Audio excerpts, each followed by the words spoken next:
He wanted to serve people. So his mom told him, why don't you become a doctor?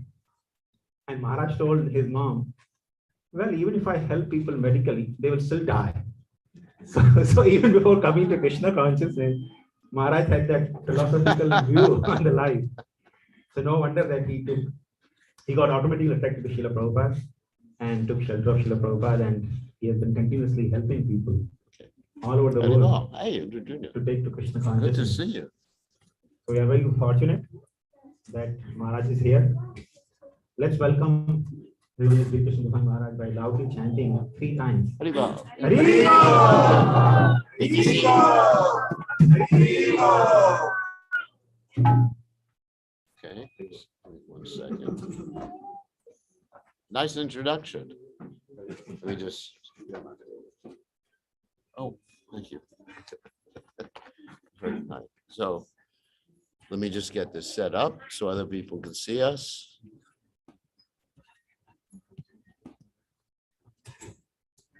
Okay. That's good. Okay, do you have cartels? I'm not gonna play the guitar too. Cartels? Okay.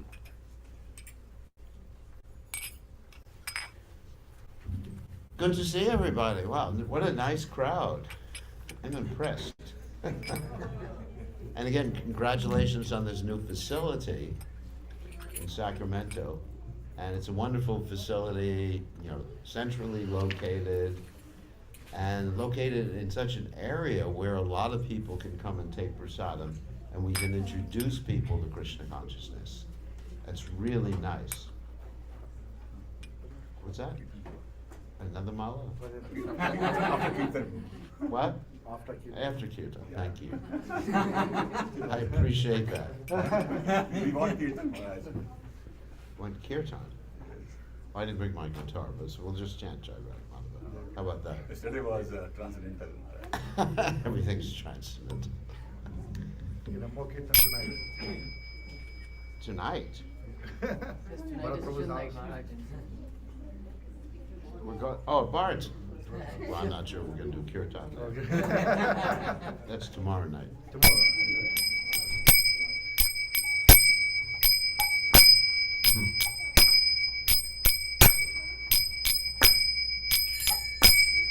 Jayorandama Goma Kunyavi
Sa Paravatakacharya, also Teta Satashi, Shimad, His Divine Grace, Abhaya Charananda Bhaktivedanta Goswami, Srila Prabhupada Ki Jai, ISKCON Founder Acharya, Srila Prabhupada Ki Jai, Ananta Koti Vaishnav Vrinda Ki Jai, Namacharya Srila Haridas Thakur Ki Jai, Prem Se Kaho Shri Krishna Chaitanya, Prabhu Nityananda Shidwaita Gadadha, Shiva Siddhi Gaur Bhakta Vrinda Ki Jai, Shri Shri Radhakrishna Gopa Gopinath, Sayam Mukunda, Radhakunda Giri Govardhan Ki Jai, Vrindavanam Ki Jai, Maturadam Ki Jai, Jagannath Swami Ki Jai, Yamunamai Ki Jai, Shrimati Tulsi Devi Ki Jai, Samaveda Bhakta Vrinda Ki Jai,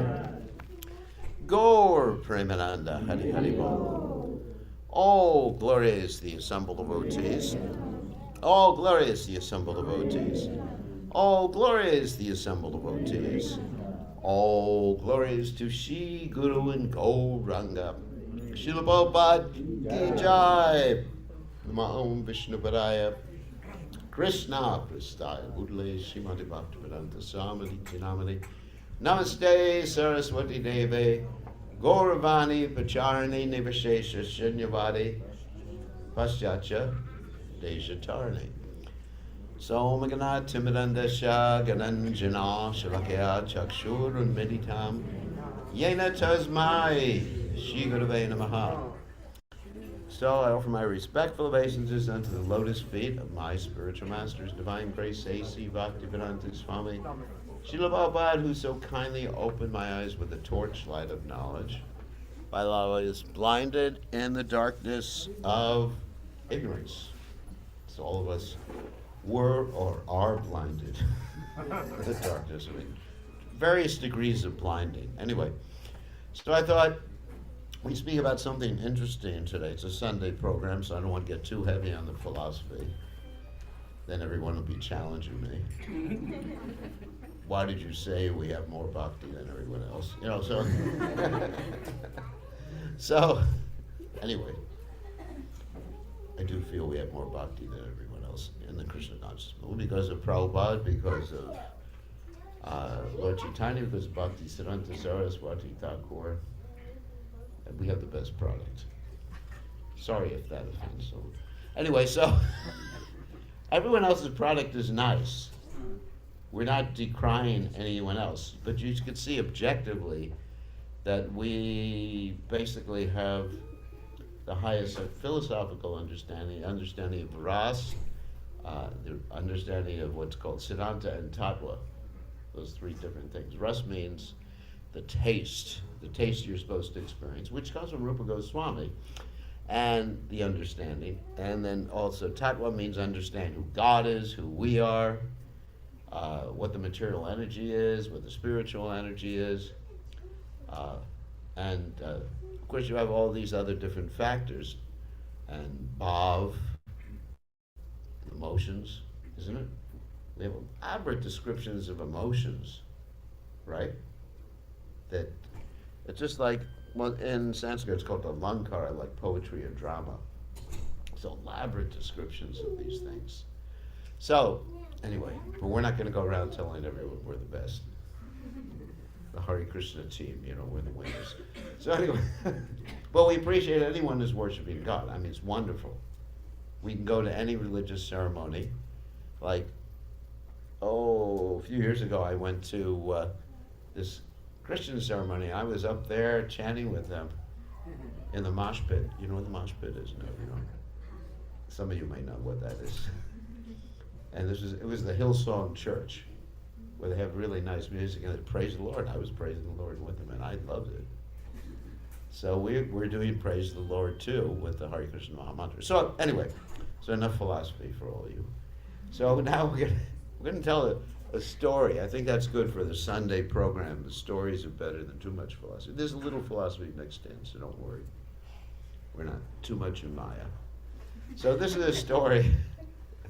This is a story from the Mahabharata, Srimad Bhagavatam, and the Puranas. And this story illustrates, part of the story, why India is called Bhartavarsha.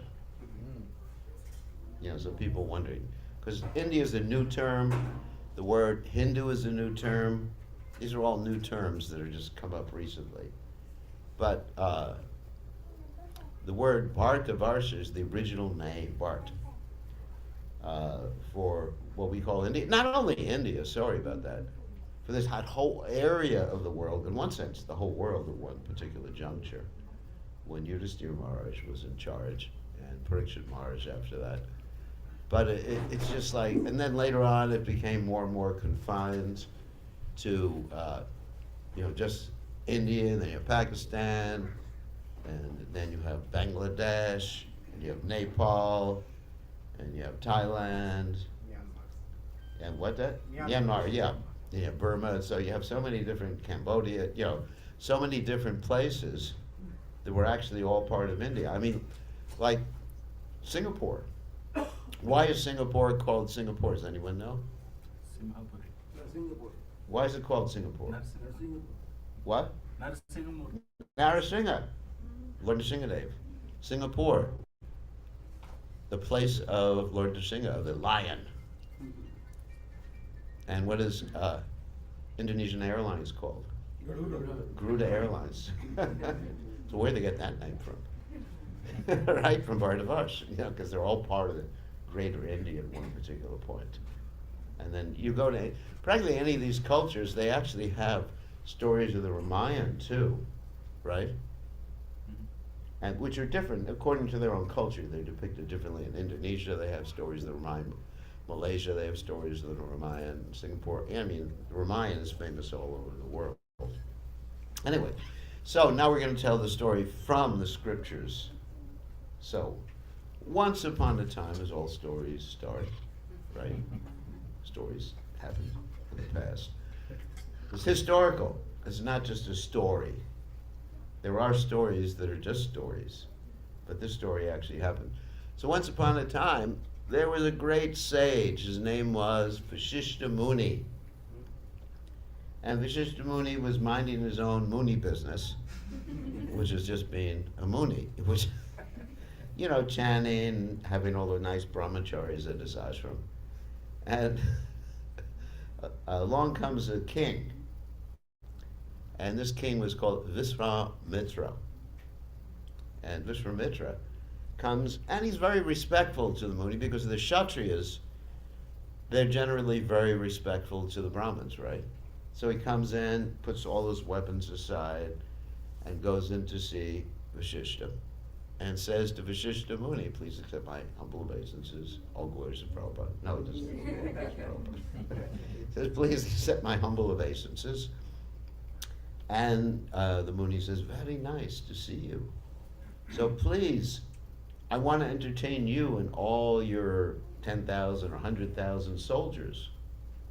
And so Visvamitra says, no, this is ridiculous. You're just a poor little Muni here. What do you have? And the Muni, he says, actually, I have this Nandini, the desire cow. So please, come with all your soldiers. So he brings all the soldiers, and the soldiers sit down for prasadam. That. And each one gets what they want for prasadam. Would that be nice? It's like going to the best restaurant in the world. So I would like pizza, ice cream, pakoras, Actually, the favorite dish for everybody around the world is interesting. Even amongst the people from India is pizza. I was just told when you have the Rath Yatra, the most popular booth is the pizza booth. Yeah, we get the longest line. You get the longest line. Everybody's ignoring the pakoras and everything else, but the pizza is, isn't it? Yeah, I love it. And then the so-called leaders in ISKCON are demanding free pizza, right? That's true. Am I right? They're coming up and saying, I'm a leader. Even volunteer also. I'm a volunteer. So anyway, so all these, getting back to the story. Getting back to the story. So all these soldiers, they're just getting exactly what they want. So they eat, they're really happy, full bellies. And then after that, they get entertainment because the cow produces all these nice dancing girls. So the soldiers are just like, this is ecstasy. And the king, Viswamitra, he has an idea. He said, why should this puny little sage have this desire cow? Desire cows actually belong to the king. So he goes to the sage and he says to the sage, I'm going to offer you 1,000 cows, 1,400 elephants, 800 chariots, 11,000 horses, and even increases it more and more up to about 1,000,000 cows. And the sage says, no. Why? This is the definition of a sage, a great devotee. Because he understands if you're not satisfied with a little milk, how are you going to be satisfied with 10,000 gallons of milk?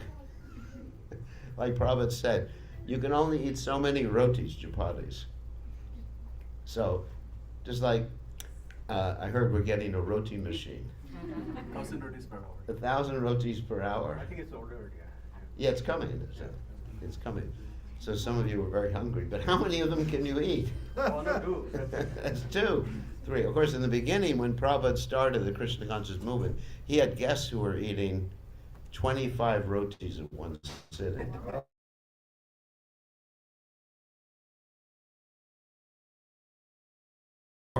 Anyway, I don't want to say he's better than a robot, but he was actually more devotional than a machine. But yes, that machine is very nice. I'd like to hear how it works too, because I'd like to get one too. So, and also an idli machine too. Idli machine, yeah. Idli machine. How many an hour can that brew? No, that's just a steamer. What? That's a steamer. Steamer. Oh, steamer, not a machine. Yeah. Okay. You can't just like put one end, put the ingredients, and the other end comes the idlis.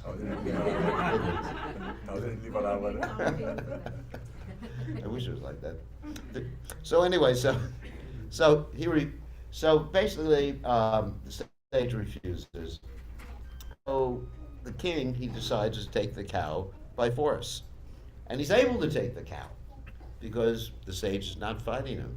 But somehow or other, the cow escapes a little bit, goes back to the sage, and tells the sage, "Don't you want me to stay?" He said, "I'm not going to fight with a king."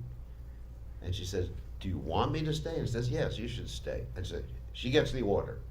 And out of her udder and all the different parts of her body come hundreds of thousands of warriors.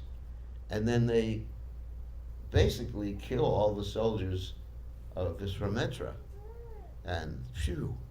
And then the sons of Viswamitra start to rush at Vasishtha Muni, and they also get killed, not by this cow, but by Vasishtha, who just has his mantras and he just hums, and poof, instant cremation. They're just a pile of ashes. So the king, Viswamitra, gets really depressed. Obviously he's depressed. He's lost all his soldiers, he's lost his sons, he's been defeated. Kshatriyas have a really intense mode of passion attitude. It's really interesting. I was analyzing this today, that sometimes when people really want a position, it's the mode of passion, right? I've actually seen this even in Krishna consciousness, that, I'd like to have this position, I'd like to be GBC. Actually, I was thinking, I became GBC not because I wanted a position. I became GBC because I wanted to serve Prabhupada, and it's a necessity. And also because I like the prasadam. Which was, at that time, I was able to eat everything. When you get older, you can't. So anyway, so people want position sometimes, and then there's a whole struggle for position. I've seen this in temples. There's one particular temple, not a Hare Krishna temple, okay, but it's another sect of Hinduism where the police usually, whenever there's an election, the police have to come and intercede. That happens here also. We don't mention any names. I know where it happens. I know which temples it happens at. You know, so people want positions. So this sage, getting back to the point, he really, and the sage is not like that in passion, but the king, he really wants that position. He's thinking, this sage is more powerful than me. So he goes and performs austerities to Lord Shiva in the Himalayas. Okay, he's there in the Himalayas. And he gets all these weapons of the demigods, and he attacks the sage's ashram again. And all the brahmacharis run away. This means they're not real brahmacharis. Because actually the quality of someone in the mode of goodness is what? Abhaya sattva samshuddhi jnana yoga vyavastati. You ever heard this verse before?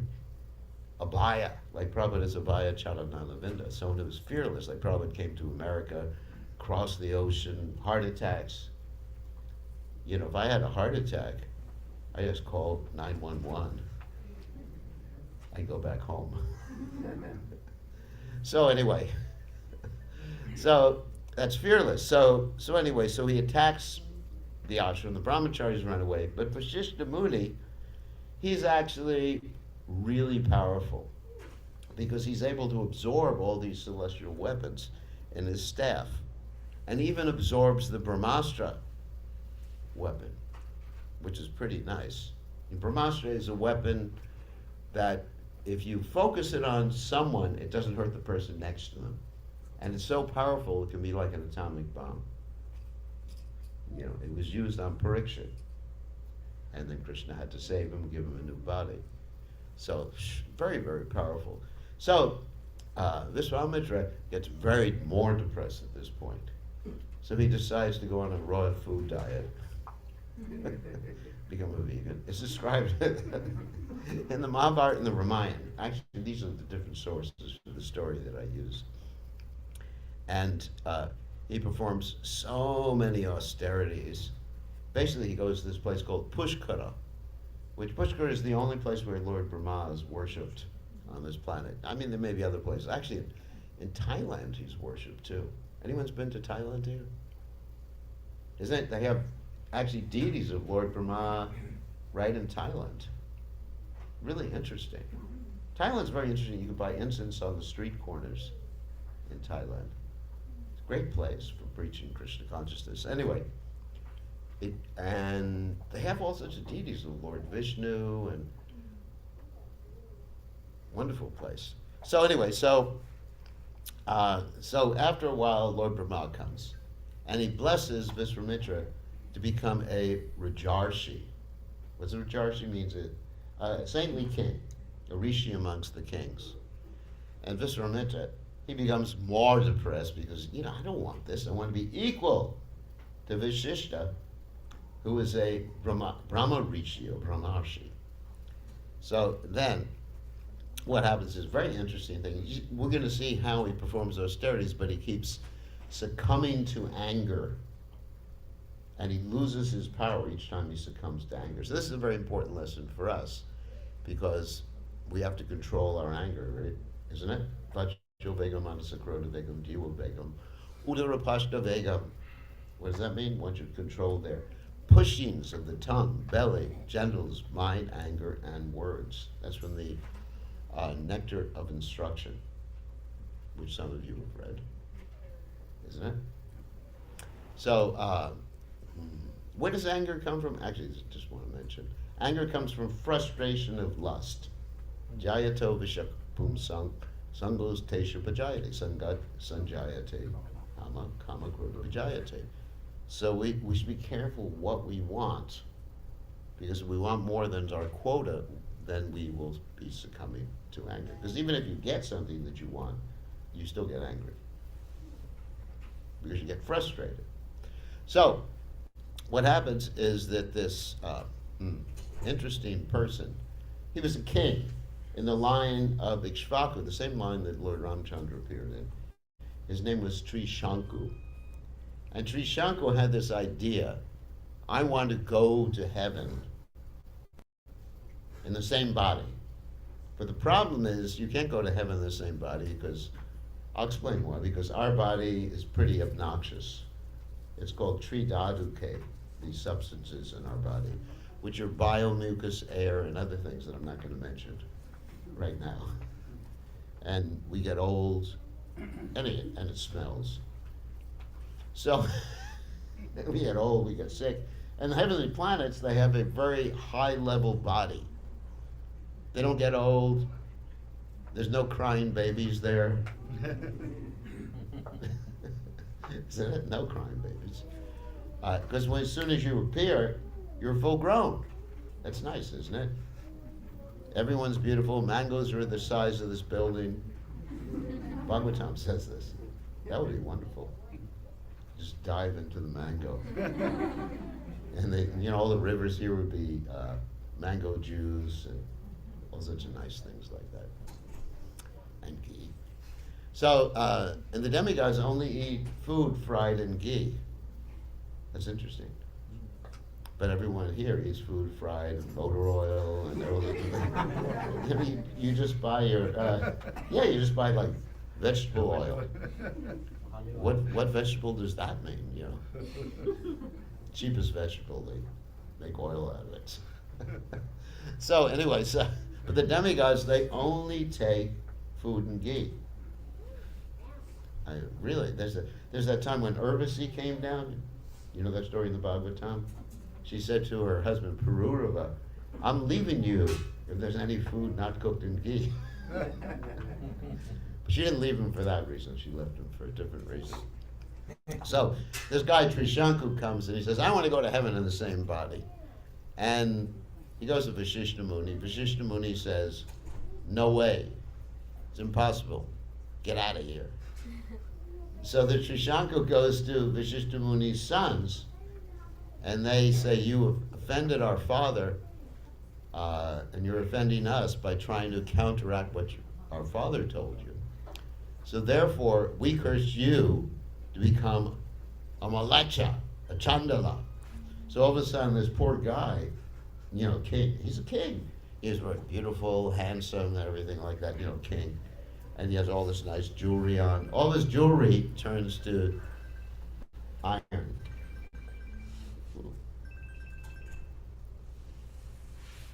Okay, no one should use a mobile phone, including me. So, or a mobile watch. So anyway, all of his jewelry turns to iron, and his complexion gets really, horribly looking. And so he gets really upset. Now he said, I can't go to heaven with this body, and now the body's pretty ugly. So then he decides to go to Visvamitra, who's performing all these austerities. And to make a long story short, Visvamitra agrees to perform the sacrifice to send him to heaven. So he's performing the sacrifice, invites everyone to come to the sacrifice, even the sons of Vashishta Muni, his rival. And so Vashishta Muni's sons refused to come. They got cursed to die, and they died. And Vashishta Muni, this is an interesting part of the story, Vashishta Muni decides to commit suicide because his sons have died. So he jumps from a cliff, to commit suicide. And somehow or other, there's pillows underneath, or whatever, soft landing. Or he jumps into a river to drown himself, but he floats to the shore, so he can't commit suicide. He's really depressed with this guy trying to attack him all the time. So Visvamitra performs the sacrifice in the meantime. Go to heaven, Trishanku, Trishanku, Trishanku, go to heaven. Swaha, swaha, swaha. And so nothing happens. Demigods don't come, doesn't go to heaven. And basically, Visvamitra thinks, let me send him to heaven on my own power. So he sends him to heaven to this guy with his body, ugly body. Sorry, it was ugly. So it starts going to heaven, or he starts going to heaven. And the demigods see this ugly thing coming at them. With a gross body, and they say, go back. And so he starts to go back.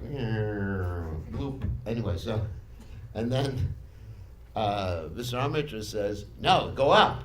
And so this way is like a yo-yo. Anyone knows what a yo-yo is? A yo-yo is go back and forth, back and forth, back and forth. And then finally, Viswamitra decides, all right, let's create a duplicate heaven for him. So the poor guy goes to a duplicate heaven, duplicate demigods. But at this time, Viswamitra has used up all of his tejas. Tejas means power. And he's just like, oh, I performed austerities for all these hundreds or thousands of years. Let me go back and perform more austerities and not get into this anymore. So he goes back to Pushkara, performs more austerities with his diet and everything like that. And he's chanting under a tree. Whatever he's chanting, he's chanting. And as he's under this tree, there's a bird in the tree. And the bird does what birds do sometimes. All of a sudden you have some pictures chanting and plop. What was that? And then he looks up and he sees the bird there, and he gets so angry, he burns the bird to ashes. And so he's used up all of his austerity. He's given into anger again. That's the problem with anger. Once you give into anger, you just lose everything. Of course, devotional service you don't lose. That's another point. But still don't get into anger. Devotional service is never lost. But you forget about it if you give into anger. You can create offenses to get to Vaishnavas. So many things happen. So then, all right, he starts performing austerities again after he's lost all of his power. Poor guy, isn't it? He's determined. But where's this determination coming from? The mode of passion. Remember that. And the Bhagavad Gita describes that there's determination in the mode of passion, which is based upon achieving things, power, and position, and it's firm. And devotional service in the mode of goodness is based upon self-realization or understanding Krishna like that. And devotional service in the mode of ignorance, does anyone know what it is? Anyone knows Bhagavad Gita here? Any Bhagavad Gita scholars? Destruction. What? Destruction. No. Determination in the mode of goodness. In the mode of ignorance, sorry. Determination. Never goes beyond what? Sleeping, dreaming, sleeping, and procrastination. You ever heard of procrastination before? What does that mean? It means not putting off for tomorrow what you can do today. Isn't it? Or arriving late at a program.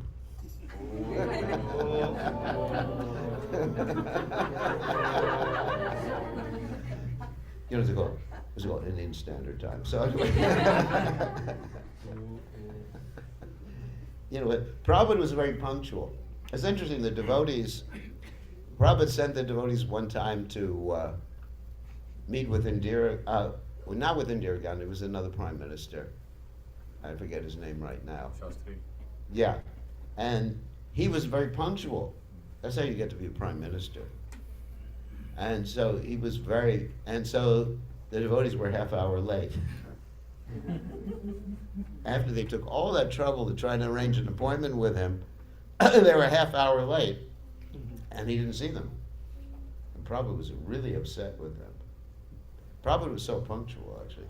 So anyway, such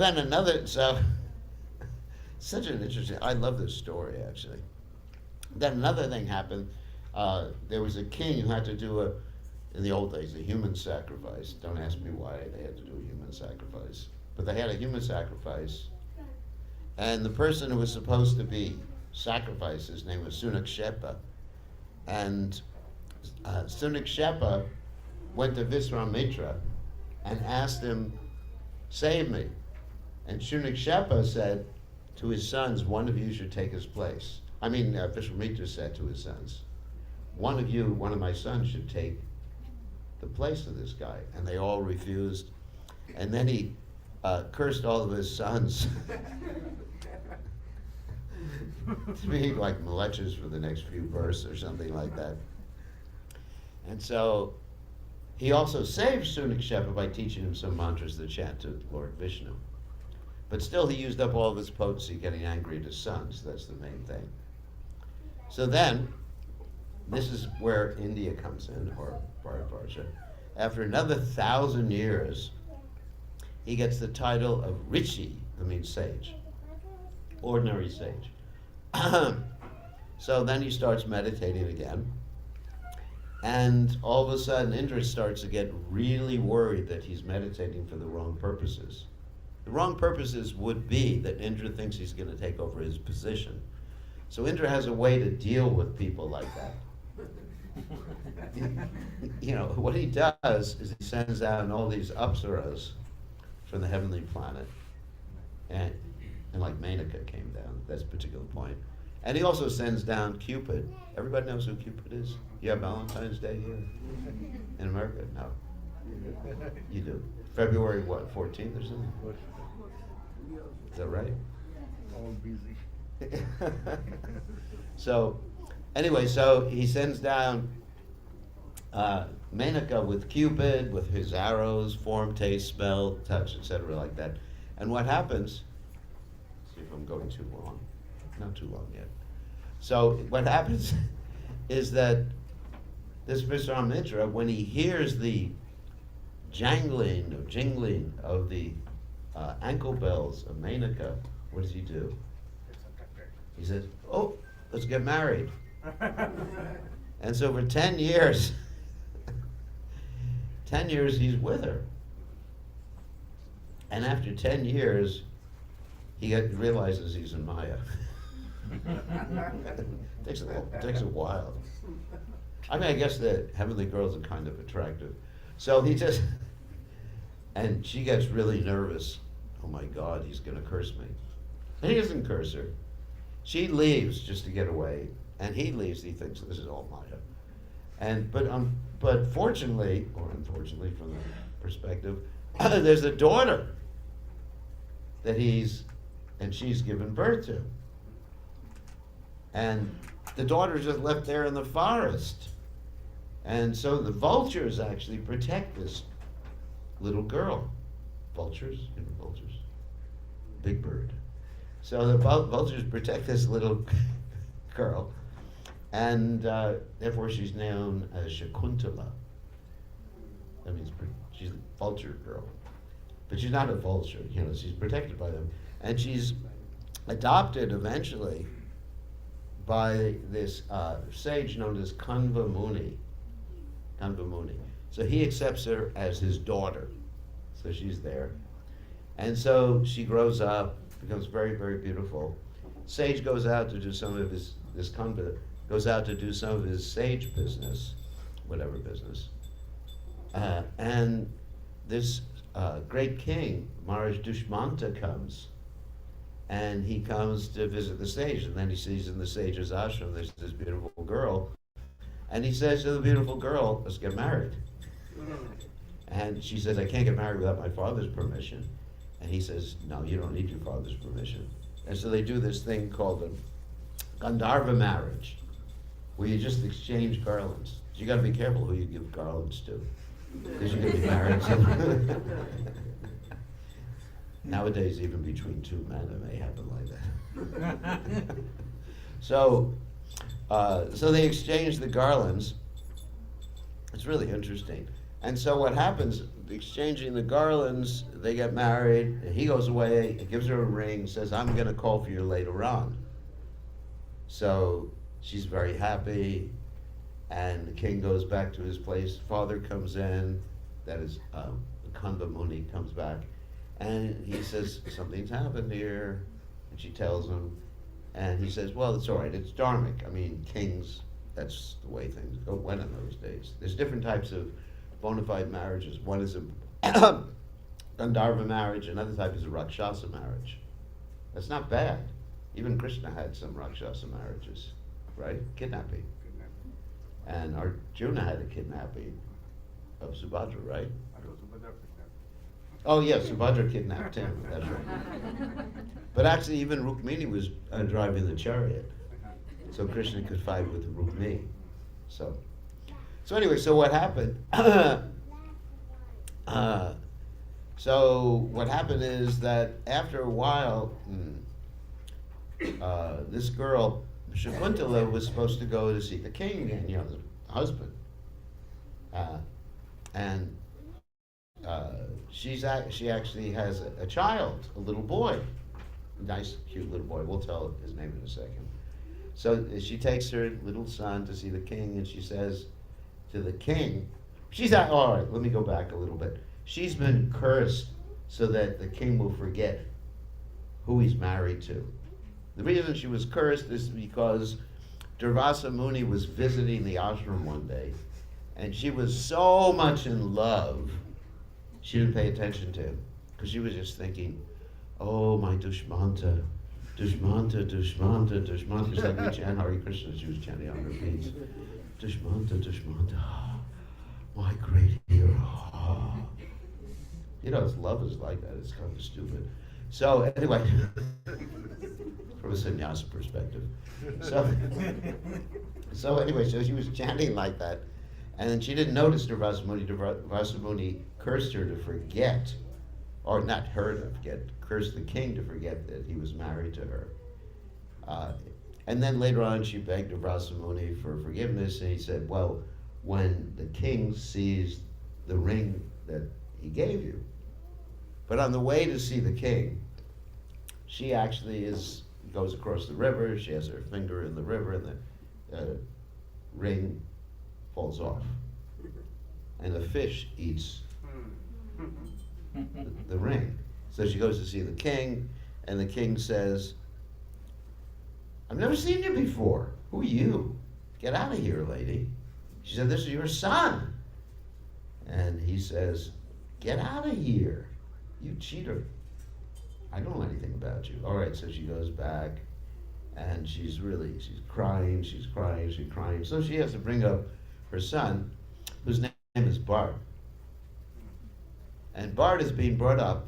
It's like in the jungle too, so he becomes very strong, wrestling with tigers and everything like that. Interesting story, isn't it? So eventually, the king wasn't a vegetarian, so eventually the king's cook buys a fish that is meant for the consumption of the king. So the cook is cutting open the fish, and he discovers the ring. And he sees, well, that's the king's ring, because the king gave it to Shakuntala. So the king gets the ring, and then he remembers, oh my God, I am married to Shakuntala. So Shakuntala comes back, and they get happily married, live forever after in happy marriage. And Bart is brought up, and he becomes the next king, and that's why India is called Bharat Varsha. Some people say that India is called Bharat Varsha after one of the sons of Rishabdev. Yeah, Bart. Yeah, because Lord Rishabdev, sorry, he had 100 sons. So anyway, so let's get back to the story of poor Viswamitra, who's suffering there. So then he starts to meditate for another 1,000 years. And Lord Brahma comes. It's quite frustrating, this poor guy. He gets called a Maharishi. Means a great sage. This is not enough, because he wants to defeat, his whole purpose of meditation, becoming a sage, is he wants to defeat Vasishtha Muni. So, all right, 1,000 more years he meditates, and he's dissatisfied. Then he goes for another 1,000 years, only breathing like every once in a while. Then Indra sends another girl, Ramba. But this time, he says, I'm not going to get, even though she's attractive, he feels a little lust, but he says, I'm not going to give in. And he's just like clenching his teeth. And so he burns her to ashes. No, he curses her to become a stone. Sorry, that's the story. For 1,000 years.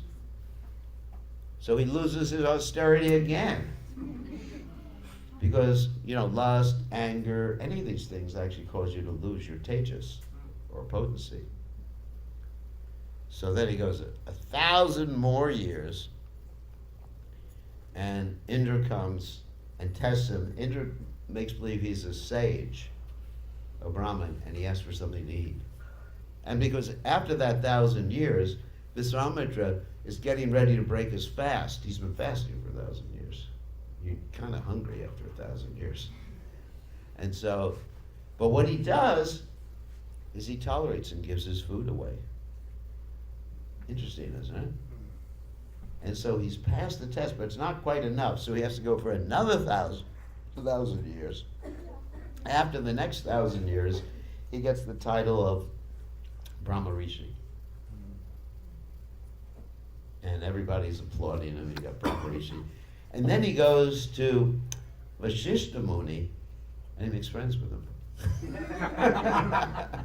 Because the whole idea is when you're able to control your senses, you don't have enemies anymore.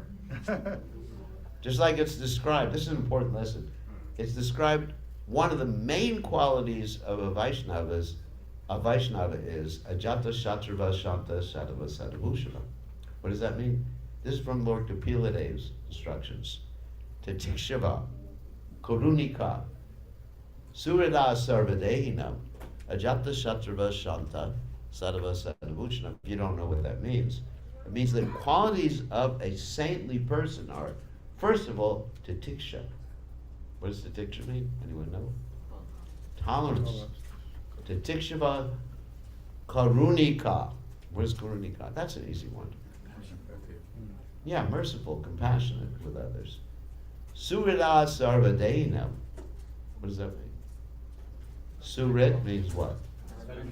Well-wisher, sarva tehinam. Everybody who has a body, everybody. Everybody. That's where everybody comes from. What's that? You say everybody in this room? Doesn't mean every soul.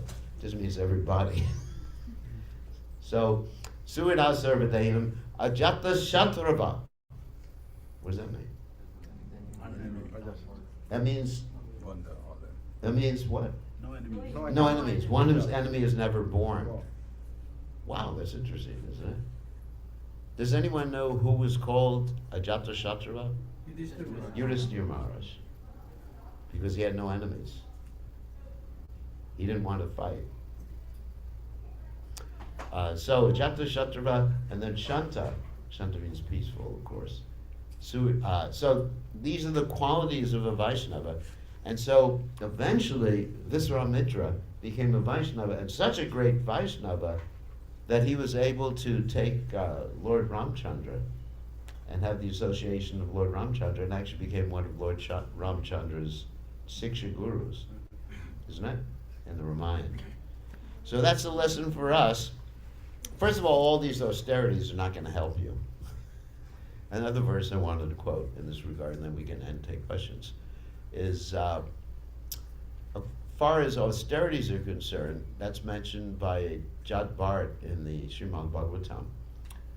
He says, Ruhuganai tat tapasana yati nachejiya nirvad kanad agrahadva nachandasanaiva jalagni suryar oganama hatpada vijobi shekam. He says, all these austerities that we just talked about with Viswamitra Muni, he says they will not give you Krishna consciousness. He says austerities, tapasa, ruhuganai, tapasa nayati, nor by taking sannyas, nor by putting yourself in fire in the middle of the summer, or putting yourself in ice cubes in the middle of the winter, but only by taking the dust of the feet of a pure devotee. Actually, Rajobhishekam, actually taking an abhishek or bath. So what does that mean? By taking part in the Krishna conscious movement, serving the Krishna conscious movement, serving ultimately His divine grace, A.C. Bhaktivedanta Swami Srila Prabhupada, we can achieve spiritual perfection without doing all these austerities. Just by getting Prabhupada's mercy. How do you get Prabhupada's mercy? Serve his mission, chant Hare Krishna, follow a few simple rules and regulations, and then you get Prabhupada's mercy. Not after 100,000 years or 10,000 years, but within this very lifetime. So, that's the lesson for today. So, anybody have any quick questions? Yes, in Virginia. Yes, Maharaj. This story you are talking about is, I think it's from Satyug, right? Yeah, so it's a different yuga, yeah. Yeah, Satya Yuga would be Satya Yuga. Okay. So in those days, Satyuga, they were eating fish? I mean, the kings. Like, Don't ask me. All I know it's there in the Shastras, you know. So, because recently one devotee, he was ISKCON devotee, he was talking about eating of fish. you. And he was like, he was banned from ISKCON for a month. Well, that's a good idea. I mean, we have everybody come. I mean, we let people eat fish come into our temple. I mean, that's not a point. They just, you know. I mean, we are living in Kali Yuga, but you're talking about Satyuga. Right? Yeah. That's what I'm just. Anyway, so, you know, there's also whatever they ate, they had sacrifice for. Yeah, it's a different rules and regulations. Like, even we mentioned the human sacrifice, or the Ashwamedha, Gomedha sacrifice, which are prohibited in this age. There's a reason for them. There would be a rejuvenation of the person. That's mentioned by Srila Prabhupada. So, you know, and also there are situations where there are no vegetables. In that case, one has the right to survive. Prabhupada actually said that. You know, if you're in a situation, if you're in a desert country, for example, then you might have to eat something else. So we don't know the situation. I mean, even there's this story in the Ramayana, well, I don't know if I should tell it, but where there was a drought and there were absolutely no vegetables, and Vishwamitra Muni was going to have to eat a dog. He never ate the dog. I don't know if any of you heard that story. Because there was nothing else to eat. So there's the rule or law of survival. So I don't know the situation. All I know it's there in the Shastras. Even in Ramayana, Valmiki Muni was his No, Valmiki Muni, before he became a Muni, the Ratnagara, that's a whole story in the Ramayana. After he became Valmiki Muni, he was a vegetarian. But before that, he was a dacoit. He used to kill people, rob people, and all that other nice stuff. But when he started chanting Mara, Mara, Mara, Mara, Mara, Ram, Ram, Ram, Ram, then he became a great devotee of Lord Ram. That's a different context right there. That was in Treta Yuga, not Satya Yuga. So, any other questions or comments? Yes, sir. Hare Krishna for your thank you for your lecture. I'm sorry for selfish question, but it is very important for me, maybe for someone else too. Okay. How can I use my anger in devotee service? You mentioned it, and if you, Yeah, you can. So, well, you can use your anger by protecting religious principles. Of course, taking the advice of those who are Brahmins. A Kshatriya naturally has anger. It's not bad. It's not bad to have anger for a Kshatriya. There's this Varnashram culture, which you're probably aware of. There's Brahmins, and the Brahmin is supposed to control his anger and be equipoised. Anyway, first thing is being equipoised in all circumstances. Like, if someone hits you, a Brahmin doesn't hit him back. A Brahmin, of course, will protect himself. He'll run away. A Brahmin doesn't like pain, whereas a Kshatriya, he loves pain. Just like that story of Karna. Do you know the story of Karna? Karna and Parashuram? Anyone know that story? Yeah, the bug bites. Yeah. It was not just a bug, it was just like a creature with like 20 legs or something like that. He was just eating away at the leg of Karna. And Karna just went, I don't want to disturb Guru Maharaj. And so, right? And so Guru Maharaj, Parashuram, woke up and he said, ooh, what's this blood? He said, I don't want to disturb you, Guru Maharaj. He said, you are not a Brahmin. Brahmins like sweets and they don't like pain or anything like that. But Kshatriyas, like you hear in the Battle of Kurukshetra, Grandfather Bhishma was filled with arrows and he still kept rushing at Arjuna. Isn't it? He was filled. There were so many arrows in his body, and he said, I'm going to get him. And Arjuna had to go, boom, boom, boom, boom, boom, boom, boom. Finally, he knocks him over on his back.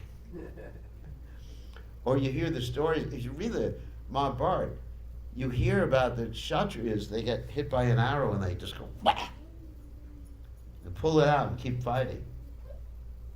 I couldn't do that. Someone hit me with an arrow, I'd start. I wouldn't cry. I'd run to the doctor or something. Take me in an ambulance to the doctor. I wouldn't keep giving class. Someone would come up and punch me now. So Kshatriyas have that mood. It's not bad, but there has to be focused under the direction of the Brahmins. Pointed in the direction. The Brahmins actually point the Kshatriyas in the right direction. And point the Vaishyas in the right direction. So the Brahmanas are the head of society, Kshatriyas are the arms, Vaishyas are the stomach, and the Shudras are the leg. So this is part of Varnashram. So yes, anger can be used in Krishna service. And even the Brahmins sometimes, when someone offends Krishna, they don't punch, but they will get angry and defeat someone with philosophy. Like Prabhupada would get angry sometimes if someone was a Mayavadi or a personalist. Okay? So it can be used in Krishna service. So, any other quick questions? I guess we're late. Questions, comments, arguments, problems, issues, requests? No? No, that's good. Yeah, one of the. Hare Krishna. Hare Krishna. They say sometimes Vaishnava transcends the nature. Yeah. He can be in any mood and act according to his will. That's an interesting point. Vaishnavas transcend the nature. Yes, but if Krishna wants us, we can do something. But Krishna wants us to act according to our psychophysical nature. Otherwise, it's one of the lessons in the Bhagavad Gita. Krishna says, everybody should perform his prescribed duty and shouldn't try to imitate others' prescribed duties. In emergency circumstances, like if it was an emergency circumstance, okay, let's say someone comes in the room with a gun to shoot you all. And if I had a gun, I would shoot him. I don't have a gun. Don't worry. Hidden under the dhoti. Ankle holster. I would shoot him. Like if someone here was attacked, I would try to defend them. But that's not my normal duty. I'm not going to become a policeman. You understand? So under emergency, there's normal duties, desired duties. Krishna explains this in the Bhagavad Gita. And there's emergency duties. Emergency duties, basically anyone can do anything under an emergency. And so that's one of the lessons of the Bhagavad Gita. You act according, because otherwise you won't be stable in devotional service. We were talking about this the other day, that if someone asked me to do something that wasn't my nature, I could do it, but not for a lengthy period of time. I mentioned the other day I was talking about sewing, sewing outfits for the deities. I could do it. I know how to do it. I have that skill set. I also know how to, I've done a lot of things in Krishna consciousness since I joined the movement. I know how to fix cars, because in the beginning days we couldn't afford mechanics. I know how to fix cars, I know how to sew for the deities. Practically every skill set I've had to do for Prabhupada at one point in my Krishna consciousness. But if you ask me to sew, or let's say fix cars all day long, then you probably have to call for a psychiatrist after a while. Because it just would drive me crazy to do something that's not my nature. I wouldn't be happy. And so, like Krishna says to Arjuna in Bhagavad Gita, if you decline to fight, you will be forced by your own nature to fight, but for the wrong reasons and wrong purposes. There's an interesting story about Arjuna, and actually we should end with this because it's getting late, I'm sure. We're all hungry. An interesting story about Arjuna, when he was performing austerities to get weapons, he was, first of all, trying to get weapons from Lord Shiva. So he was meditating. And all of a sudden this demon in the shape of a boar, that means a big pig, went to attack him. Okay. So he pulls out his arrow, or bow and arrow, and shoots the boar, and the arrow hits the boar. At the same time, this hunter, the Karata, shoots the boar, and Arjuna says, I shot him, and the hunter says, I shot him. And Arjuna keeps insisting that he was the one rather than him. That's ego. Kshatriyas have ego. I'm not saying it's false ego because Arjuna is a pure devotee, but that's the nature of a Kshatriya. So then he has this fight with the Karata, who happens to be Lord Shiva, and he understands Lord Shiva after a while. But the point I'm making is that if he was a Brahmin and could control his anger, he would have just said, okay, it doesn't matter who shot the damn boar. Right? Yeah, it really doesn't matter, right? You know, for me, if someone shot a boar and I also shot it, I'd say, oh, thank you very much, Prabhu, for protecting me. Isn't it? I mean, who cares? That's the main purpose. That's the main purpose. But a Kshatriya is, very much into prestige. Very much, And Krishna uses this argument in the beginning of the Bhagavad Gita. He says, if you don't fight, people are going to say you're Lagavam, you're a light guy, You're not heavy anymore. Yeah, lightweight. Lagavam is the word, Lagavan. Like we have Bhagawan. He says Lagavan. Laga means light. You're full of lightness. You're just a puny little guy, So, if someone says that to me, you're just a puny little guy, who cares? Go on, chant Hare Krishna Prabhu. But if someone says it to a Kshatriya, that has a challenge. Like we have this one guy one nice devotee in our temple, and I said to him, I want to arm wrestle you. Here's a real strong guy, Kshatriya type. He said, oh my God, what if he wins? What if this old guy defeats me? so it's like that. I mean, who cares? Who cares? I mean, just one final thing. When I was young, because I do have a Brahmin tendency, we would attend physical education at school, and you had wrestling. So I would say to the person who was wrestling me, or I'm going to throw myself on the back as soon as they say 1, 2, 3. Because I didn't care. But a Kshatriya cares, isn't it? Kshatriya has to be influenced by passion. All right, so thank you very much. I think that's long enough. All glories to His divine grace. Srila Prabhupada ki jai. Bir Krishna Goswami Maharaj ki Jai Prabhupada ki jai. Okay. You have RT now, or? Yeah. Okay, we go. And Krishna and Ukrainian devotees like him. We can meet him outside.